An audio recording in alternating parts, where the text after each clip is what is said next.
Welcome to John Martin Talks, where we battle ignorance and apathy daily.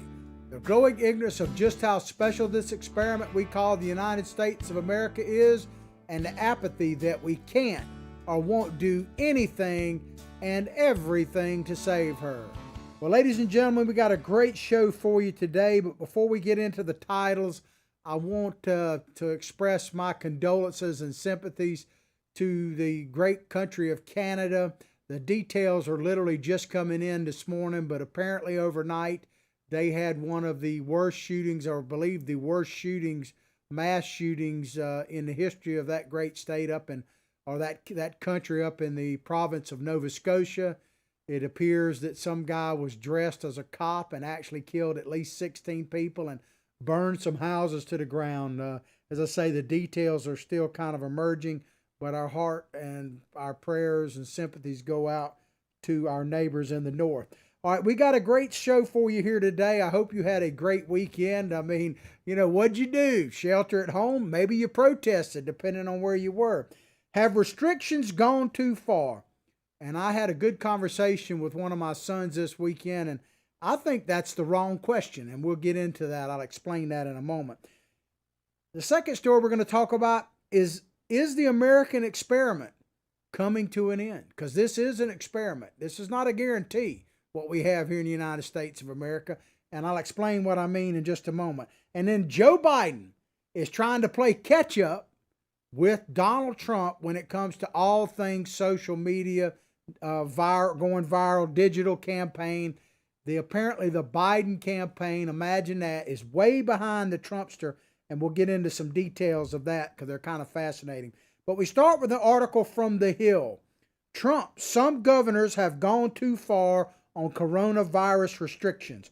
As you may have seen over the weekend and actually leading up, we did a story on it towards the end of last week about people are getting kind of tired, imagine that, of just sitting at home and are ready to go back to work. Americans, by and large, want to work.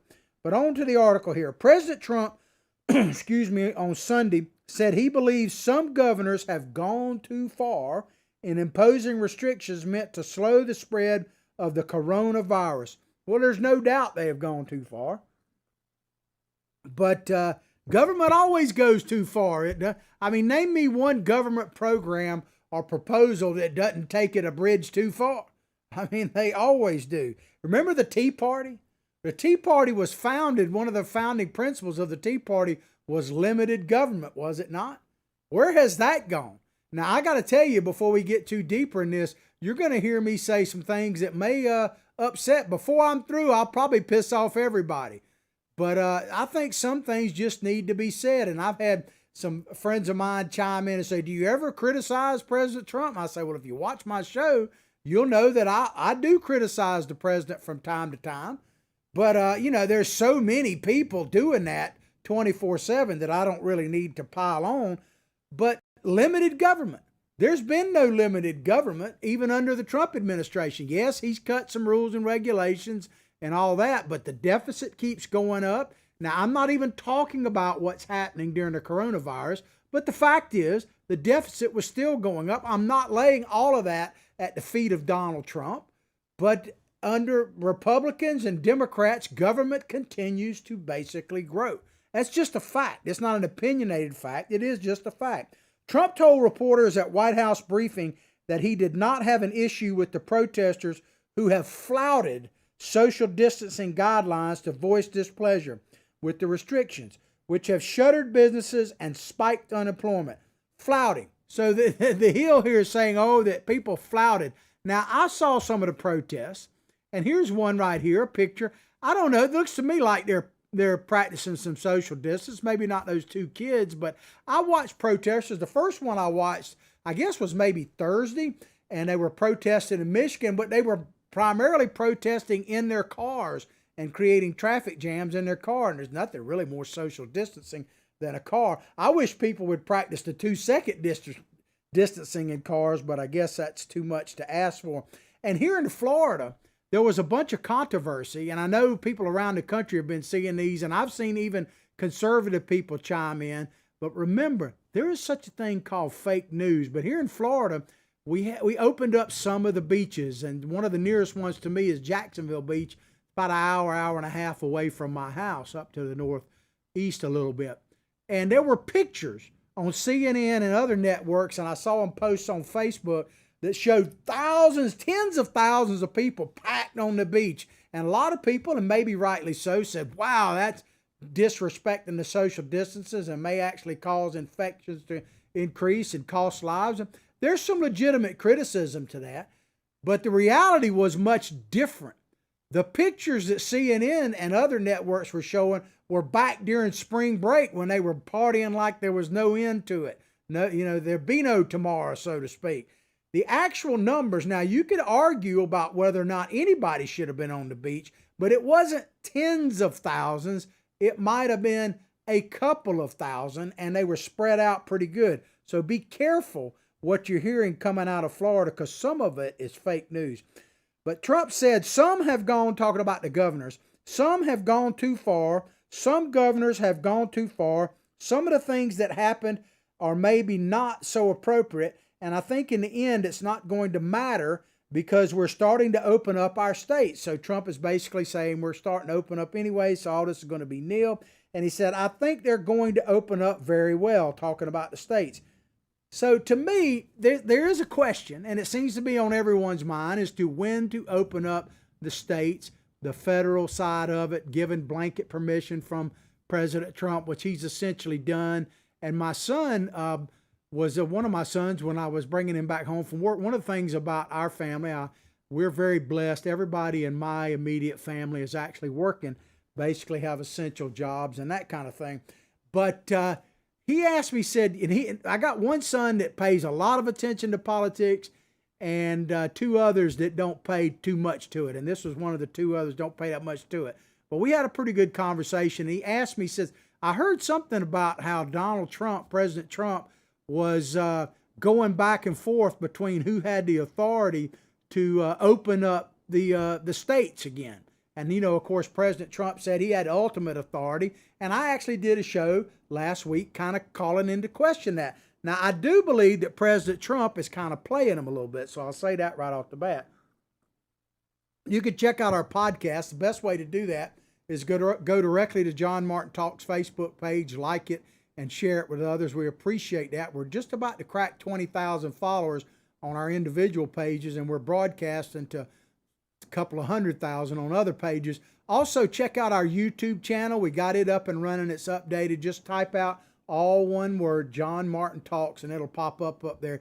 Give us a subscription there, and I really appreciate it. Of course, we're on America's Voice News Monday through Friday, and I think our time is around 11 o'clock Eastern Standard Time, but it's been moving a little bit because they're experimenting with their show lineup, so just kind of look at your local listings. But you can download the free app on iPhone, Android. You can get it on all your streaming channels like Roku, Fire Stick, Apple TV. And we're on Pluto Network on the streaming channels on many devices. And we're also now universal, so to speak, on channel 219 Dish Network. So check all of that out with America's Voice News.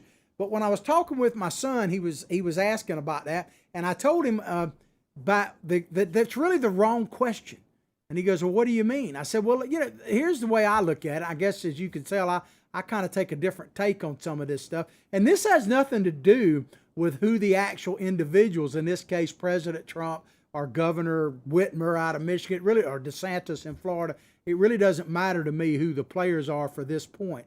My question is not who has the authority to open the economy back up. I still want to know who has the authority to shut it down. That's the question that has not been asked enough. And who has the authority? Show me. Maybe I'm not saying I know all of this, but I know a little something. Show me in the Constitution, other than like martial law, where it gives anybody the authority to tell me what time I can go to work, when I can go to work, whether my job is essential or not.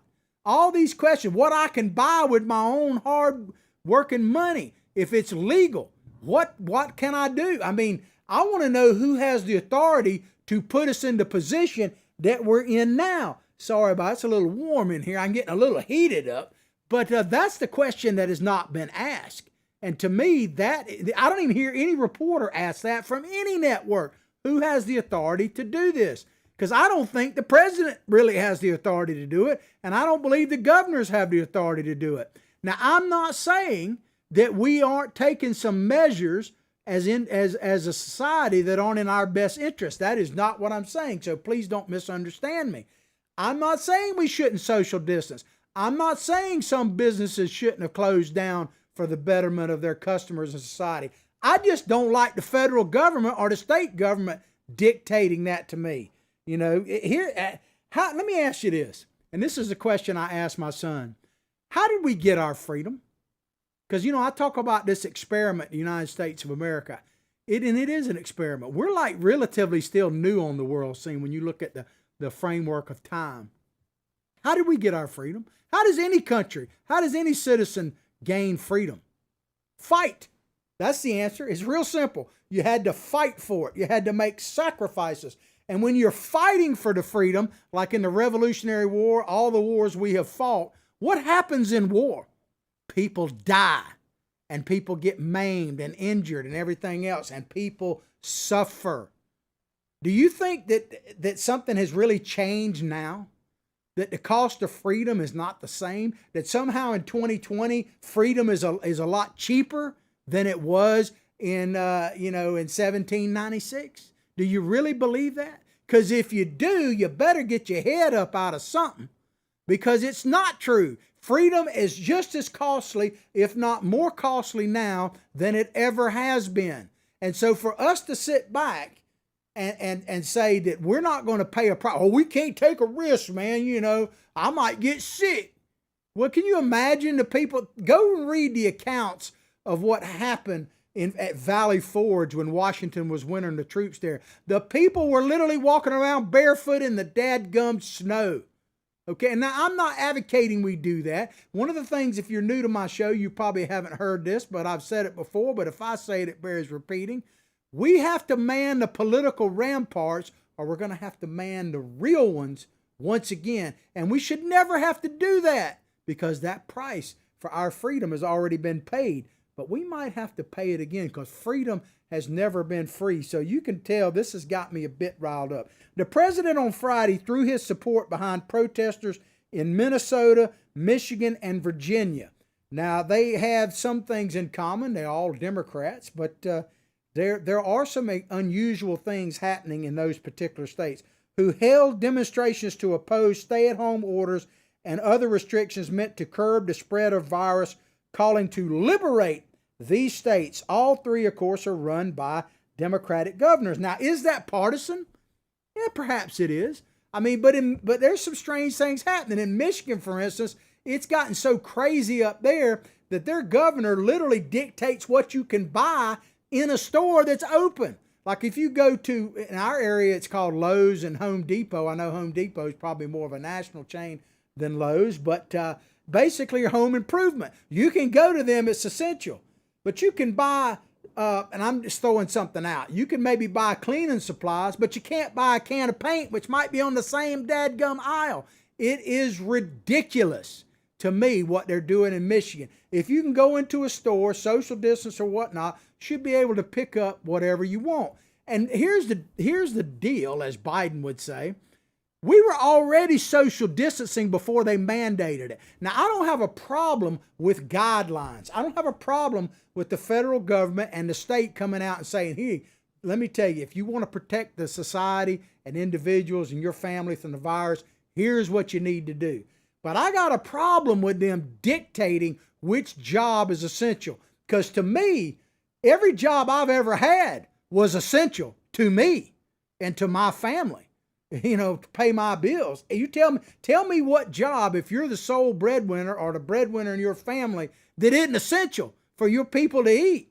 Every job is essential. This whole thing now I'm not saying that police officers and healthcare workers and first responders aren't in a unique category. They are. But to say that people's jobs it's one thing to say one is more essential than the other, but to say your job, you got to stay home because it's unessential, to me is something else, un-American.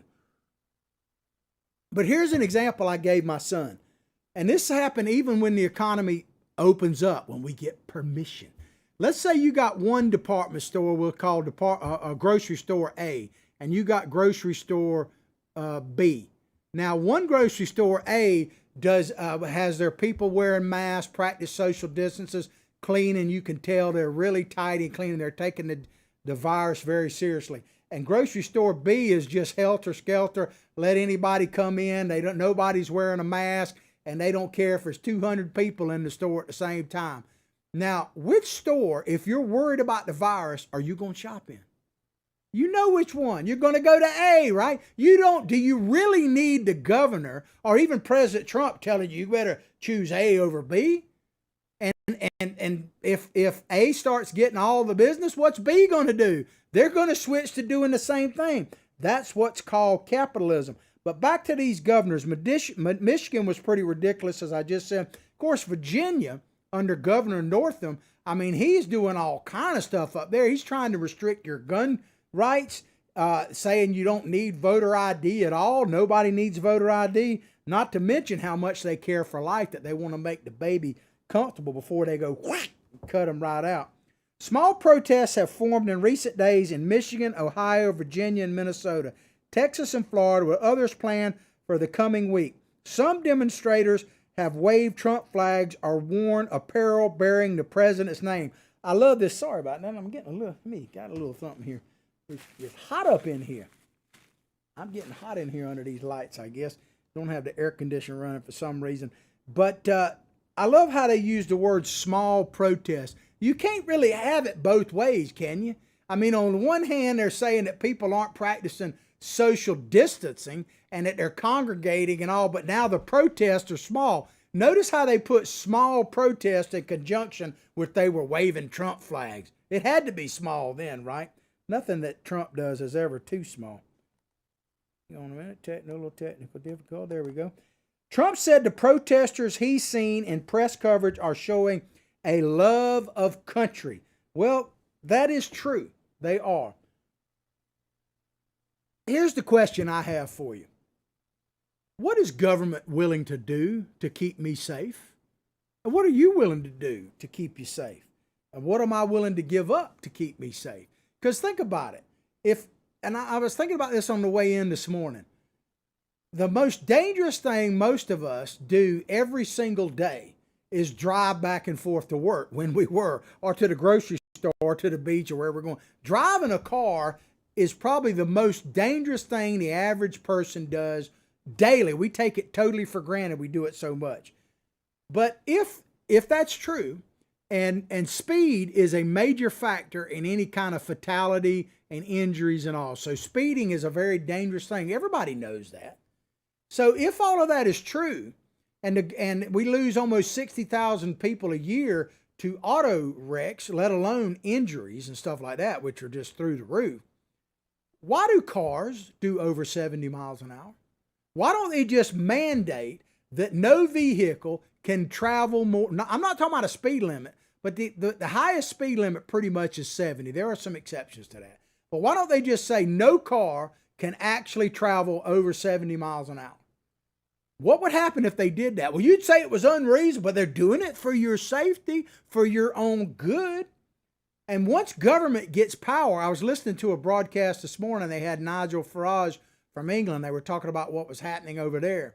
And he reminded something that we all need to hear. He says, governments under extreme circumstances, under crisis, take broad powers, and people are very willing to give them to them. And he mentioned like war, and they are.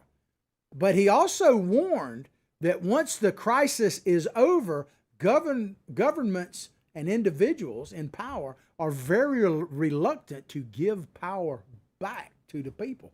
And he's absolutely right. But how much am I willing, so the question is, what are you willing to let government do to provide for your safety? And on the question, what are you willing to give up for your safety? Because remember what old Benny said. Old Benjamin Franklin, who's a lot of people are getting less of him right now, Benjamin Franklin $100 bills. But Benjamin Franklin said that if we're willing to trade security for freedom, we're going to receive neither. And I honestly believe that we are at that point right now, and maybe beyond. State leaders have expressed concern that Trump's call for liberation could foment civil unrest and encourage the demonstrations. Now, let me ask this. These same leaders, these governors that are saying that what Trump is saying about open us up, we need to open us up, is fomenting dissent and may cause civil disobedience. You know, some of them are governors like Inslee out in Washington State, places like that. I wonder, did any of these people say anything about when Antifa was rioting in the streets, like in Portland, Oregon? When we got people dressed like this picture of Antifa actually controlling neighborhoods in like Portland, Oregon, and marching on Washington, did any of them say that that was creating civil unrest?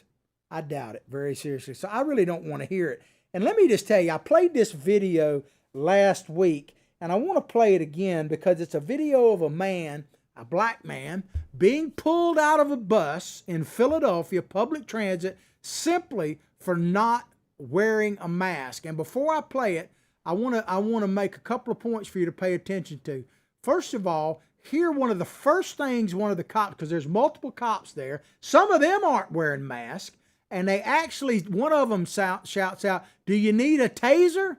You know, maybe we should add that to speeding tickets. You get pulled over for speeding, and you get tased just to kind of remind you of how. But they ask, "Do you need a taser?" And then you can hear someone in the background after they pulling this guy out saying, "Thank you," like, you know, dragging this dude out who's not really resisting physically. He's just simply saying, "Hey, don't drag me out of here." But I want you to watch this, and then I'm going to make some points about it. But let's check it out. This is a man being dragged from a bus in Philadelphia because he's not wearing a mask. Check it out. Guys, want a taser?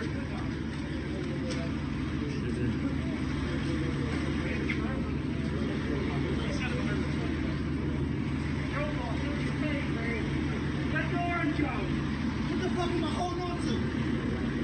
Yo, you're gonna feel this, man. Look what the fuck y'all calling me, dumbass! Get the fuck off! Get out! Get the fuck off my fucking leg! Wait.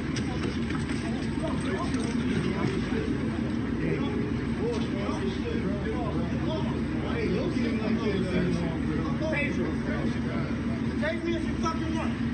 Where the fuck? Close this door, man. Fucking pussy ass. That's good enough. You heard the thank you right there at the end. I'm glad we did. First of all, the man is not charged with a crime. He's literally drug off the bus by multiple police officers. He's not under arrest. He's asking, "What are y'all charging me for?" And all. They're not charging him with a crime. They let him go. They took his cell phone. I mean, I defend the police officers all the time. And I know they're in very difficult situations in many times. And right now with the friction and all, they're in probably even more. But they threw him his cell phone, man. I mean, come on. But one of them asked you need to tase the guy. And I say to you, some of y'all might say, "Oh, okay, well, he needs to wear a mask for the greater good and all that." I get it. I get it. And maybe you could make a policy say, but he didn't violate the law. He was not arrested. It was a suggestion. But here's the question I have. Let's go back 2 months ago, and before this thing really ever took off. What if that same guy was drug out of a bus because he was playing his boombox too loud? And he was a black guy, and he was drug out by white cops because he's playing his music too loud, or really for any reason. What do you think would happen? Where would Al Sharpton be? Where is Al Sharpton? Where's Jesse Jackson? Where's Black Lives Matter? This dude is being drug out of a public transportation. Where are the civil rights? You know what? You know why you don't hear from them? Because it doesn't fit the Democratic progressive narrative of big government and the nanny state. We're going to take care of you. It doesn't fit it. You know, it doesn't meet their criteria. The guy's drug off a bus. He's lucky he didn't get hurt. He's treated about his shabbily. They talk about tasing him. I'm surprised they didn't. What would have happened then if this was done without coronavirus? And I'm just pointing out to you, does coronavirus mean that the Constitution goes away? I mean, I don't know. You know, we've got a shortage of paper goods, I can tell you. But the shortage of paper good that I worry about is when we don't have Constitution. Maybe that's the problem. Maybe we're so focused. We all know what toilet paper is, but we don't even know what the Constitution is. Maybe I'm overreacting. Tell me. Chime in on whatever Facebook network you're watching in. Tell me what you think, because I don't think I am, but I could be wrong. Public health experts have warned that the large gatherings could further spread the virus, extending the need for social distancing. What about the right to freedom of assembly? What about the right to freedom of religion?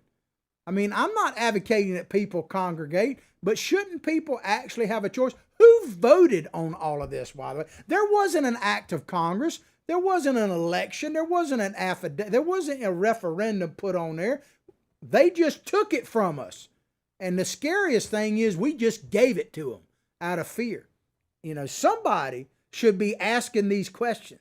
And if not them, then by God, I will. Now, they may want to take my microphone away after all this, but I don't know. The coronavirus has infected more than 755,000 people in the United States. And that's a terrible thing. As of Sunday night, according to Johns Hopkins data, and killed 40,000 people. That is terrible. But we've had flu seasons worse than that. We have, people are dying. People right now are not getting procedures like for heart disease and cancer because they're elective surgeries. And I guarantee you, when it's all said and done, there are going to be people who are dying from lack of health care due to all the emphasis on coronavirus. But, and I'm telling you again, I'm not downplaying the threat. I'm not. China now, according to and of course, President Trump even brought up that this was crazy, has the lowest number of cases of any country in the world right now. Do you believe that? I don't know. But, perhaps one of the reasons they do is because they welded the doors shut on apartment buildings in Wuhan and they opened them up and just dragged the bodies out. I mean, yeah, you talk about gun violence. Let's talk about gun violence for a second. If it were possible, and I know it's not possible, and before you freak out, I'm a Second Amendment guy. If you watch my show, and I got a belt buckle right there talking about that. We're going to be selling these on our website in the not too distant future. I'm a Second Amendment guy, big time. But the reality is, if there was a way that they could take every gun away from every American, every person walking on the planet, guess what? We wouldn't have any more gun violence. If they could literally do it. Now, I understand criminals versus, I get all that. So I'm not advocating. But if there was a way to theoretically do it, it would end gun violence, right?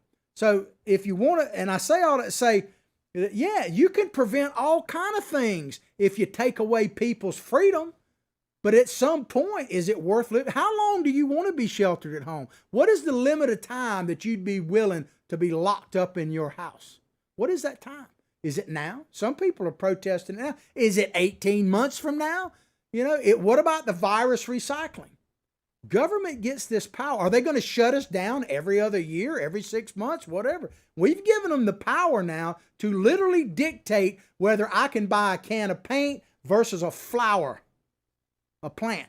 I mean, that's what they've come to in Michigan. I don't know. To me, it's scary. Maybe you just accept it. I don't know.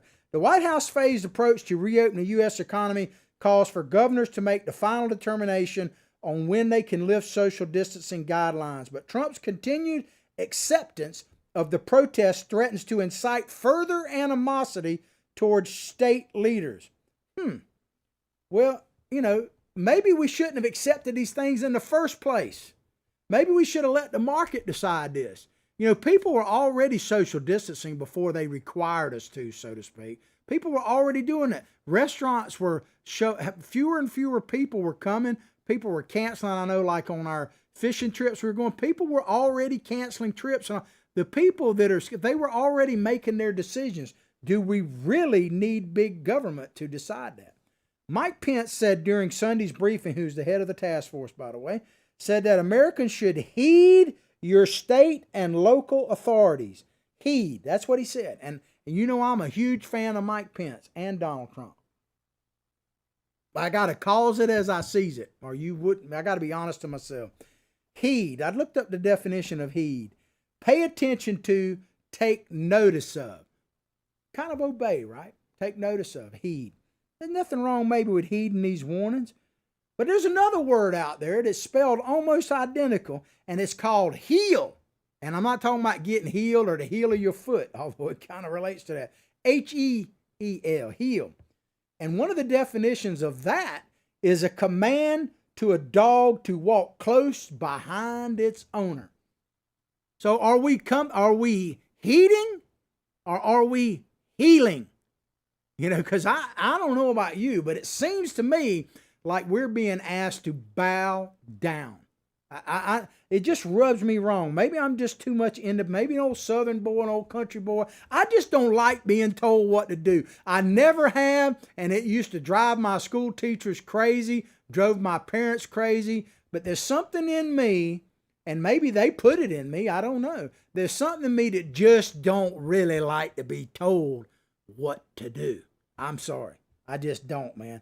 But don't we have to, at some point, assess our own risk as individuals, as free, rugged individualists? I mean, that word really appeals to me. Free, rugged individuals.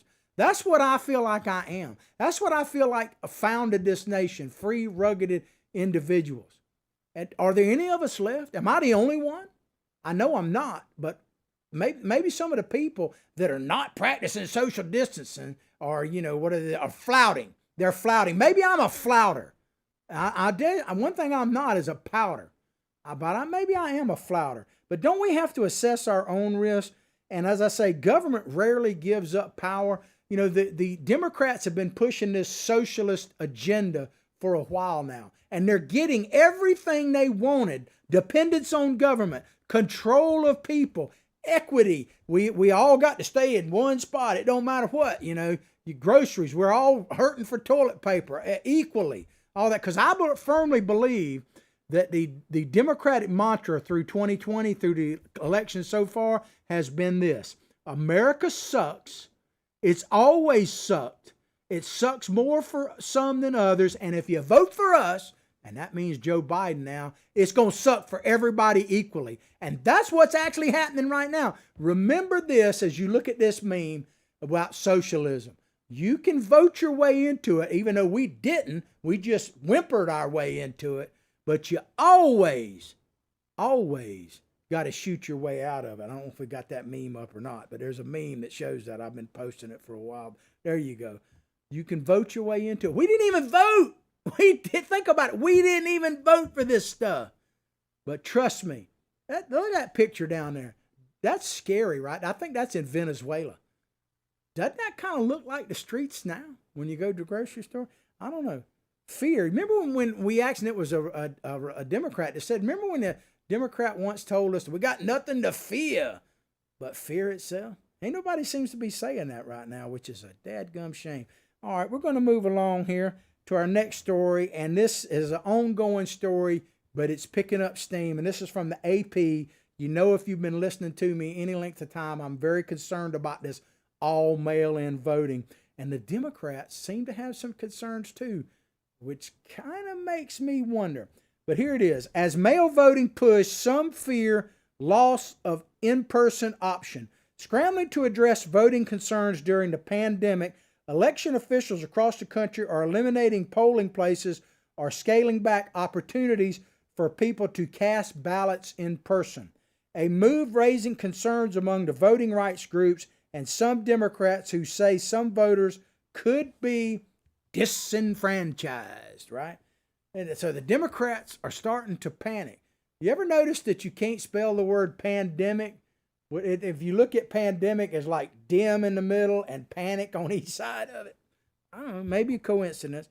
But can Democrats really be concerned? Because I've been voicing this for several weeks now.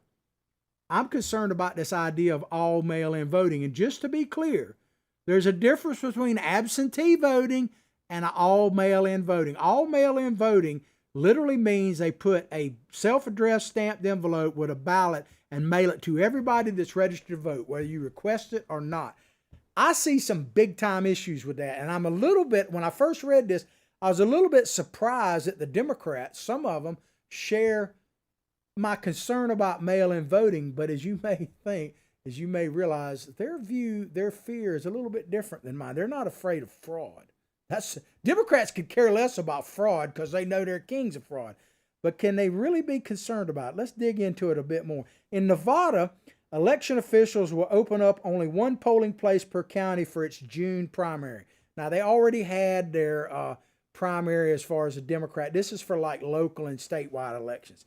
In Florida, county officials warn they may have to consolidate polling places across the state. In Ohio's primary next week, only the disabled and the homeless will be allowed to vote in person. Do you have a card saying homeless? I don't. How do you identify homeless? I'm not sure. But the truth is, ladies and gentlemen, and I've dealt with poll workers both when I used to be mayor of my little town, and I've done some volunteering and that kind of thing. My hat's off to poll workers. They don't get paid that much, and it's a pretty tough job. But most of the poll workers, at least in our area, quite a few of them are elderly. Quite a few of them might fall into the risk category for COVID. So I get it. I understand why they'd be concerned, and I share their concern. And I'm not saying we don't need to do something if this virus continues down the track. Hopefully it'll squelch some, but at some point we got to do what we got to do, as I said. But the closures come as many state officials are encouraging voters to vote by mail and expanding opportunities to do so. Many election officials and health experts see mail-in. Check this out. Now, if you want to know, there's a difference. Right here, this paragraph is telling you. Many election officials and health experts see mail-in and absentee voting. So they're separate. What I've been telling you. Because Amy Klobuchar said, and because she's one of the ones pushing a Senate bill forward on this, she said, well, you know, President Trump voted by mail. So everybody should be able to. And they should. Everybody is able to do exactly what President Trump did. President Trump voted absentee. Every state, as far as I know, has some type of absentee voting. Now, whether that should be relaxed, because some states require you to have an excuse. You have to say why you need one. But pretty much all of them, you have to request a ballot. To me, that's the way to go. Simply mail-in ballot leads to all kind of problems and fraud. People will if Bloomberg is willing to spend $600 million to get just a handful of votes, how much you think he'd be willing to pay for actual ballots that you turn in? So there is a difference, just like this article is saying. But they see mail-in and absentee voting as the best way to keep voters from spreading the coronavirus and address a shortage of poll workers who are able to work without risking their health. But advocates say some states are moving to quickly embrace the shift to mail, that they are not doing enough to accommodate certain types of voters, including disabled.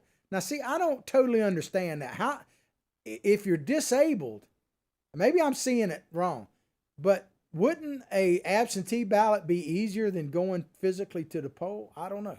Maybe I'm seeing it wrong. People who lack regular mail service, there are some I'm sure that do that. Groups with little history of absentee voting. There's, Republicans do perform better in absentee voting by and large, so I'm sure Democrats are concerned about that.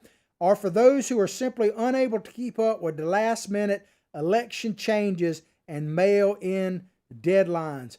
So what sounds to me like the Democrats are more concerned about voter apathy. They believe that they if they're not coming to the polls, that they're not going to turn in those votes, and that there'll just be apathy. Stacey Abrams, who is all about voter suppression, right? She actually came out and said not everyone can or should vote by mail. Now you may be wondering what this is about. Let me tell you what this is about. It's about control. What people like Stacey Abrams are worried about is that they won't be able to control the voting. Early voting, as I said, absentee voting, Republicans generally perform better on day of voting and absentee balloting. And Democrats perform better in early voting. Let me give you a quick story that I guarantee you happens in pretty much states across the board. We have a thing, and I know they do it nationally, called Souls to the Polls. Now, it's primarily dominated by black church groups. I'm just stating a fact. I'm not trying to pass judgment on it one way or another.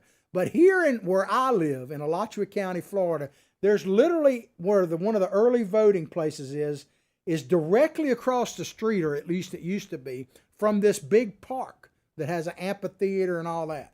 And so what they would do is literally on the Sunday before the Tuesday election, They would bus people from all these churches, give away free food, maybe even have some speeches or whatnot, and then literally hand out a list of people, of course they were all progressive Democrats, to walk across the street and vote.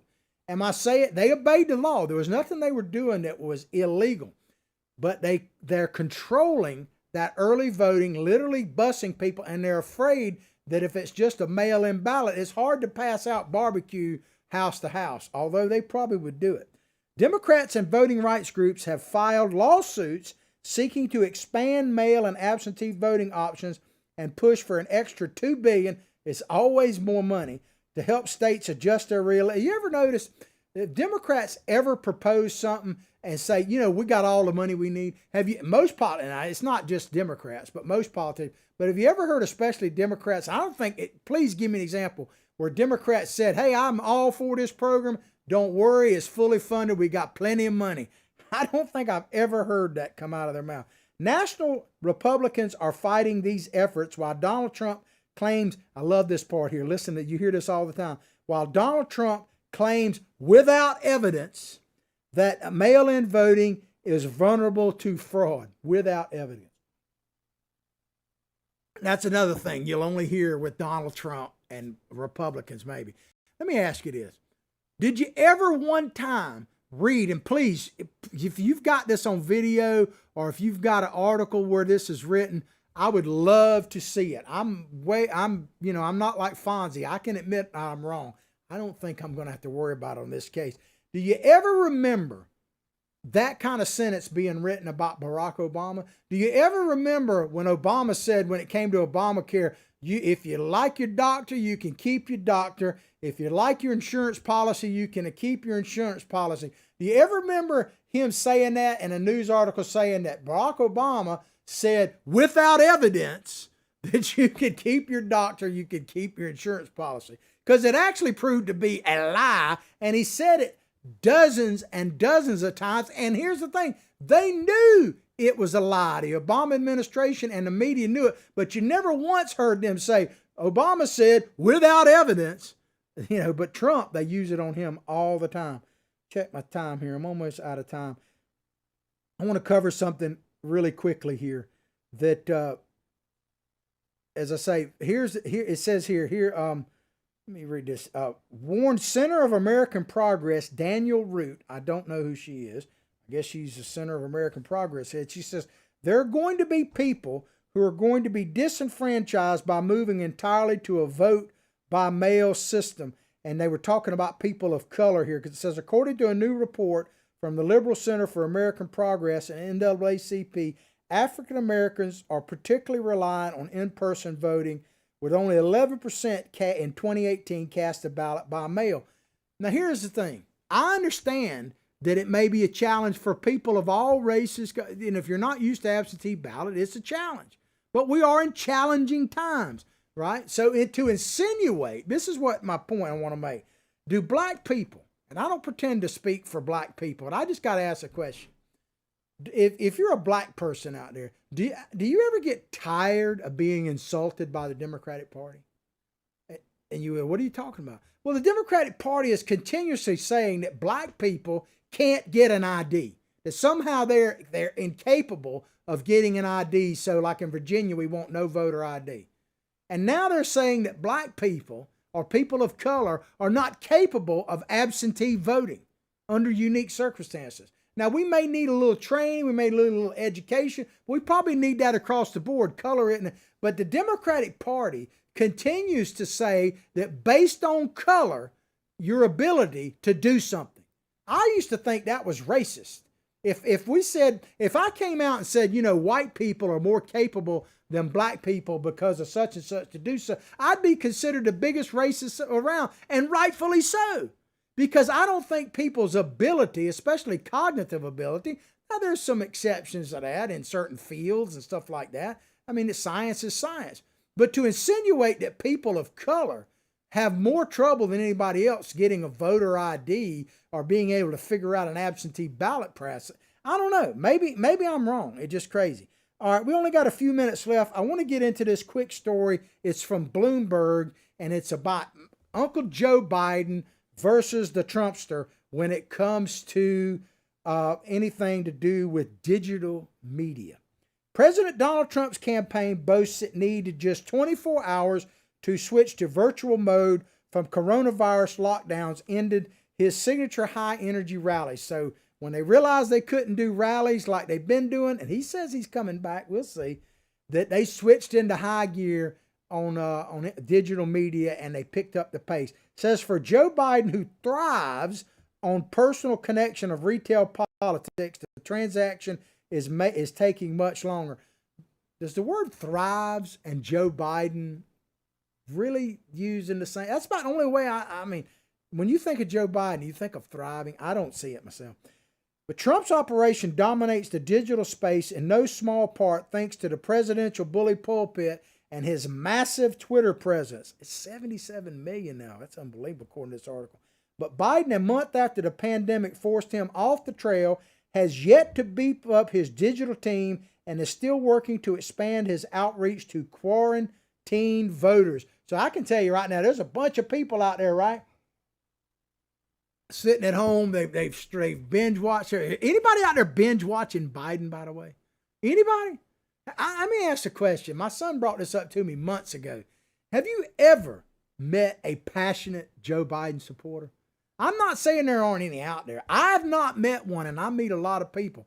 Now, I'm not saying there aren't people who are for Joe Biden, and I'm not about to say he can't win, because I've told you, Democrats start out with a hell of an advantage. California, Michigan, I keep saying I'm hoping California, Illinois, Massachusetts, New York. They start out with those four every time. Hopefully I don't speak that into Michigan. We need Michigan. I support your protesting out there. But they start out with an advantage. So I'm not saying that Biden can't win. But have you ever met anybody that was passionate about Joe Biden? Now, they're passionate against Donald Trump. That's true. Anti-Trump passion is to derangement syndrome. But passion for Joe Biden? Who is passionate? If you're passionate for Joe Biden, please tell me who you are and why. Send me a message if you don't want to reveal it. But here's something that's kind of telling. It says, unlike rivals Elizabeth Warren and Bernie Sanders, who relied on innovative technology to reach supporters during the Democratic primary season, Biden ran a traditional campaign. Here's what's really, if I were a Biden supporter, if you're passionate about Biden, this ought to worry you. Biden has hired, since he's locked up the nomination to a certain extent, Biden has hired no new staff with expertise in digital politics, the campaign said, instead relying on existing aides. To me, that's a bit telling. So since he basically on Super Tuesday wrapped up the nomination, certainly since Obama endorsed him and crazy Bernie got out, he hasn't ramped up his staff on digital media. That sounds a bit crazy. Check my time. We're pretty much out of time. So I hope you'll check this article out. I give President Trump a lot of credit. I'd like to think we're part of that digital thing. Thank you so much for watching the show. I'll pray for your family. You pray for mine. But above all else, like I say each and every day, from my heart, from my family to yours, have a blessed day.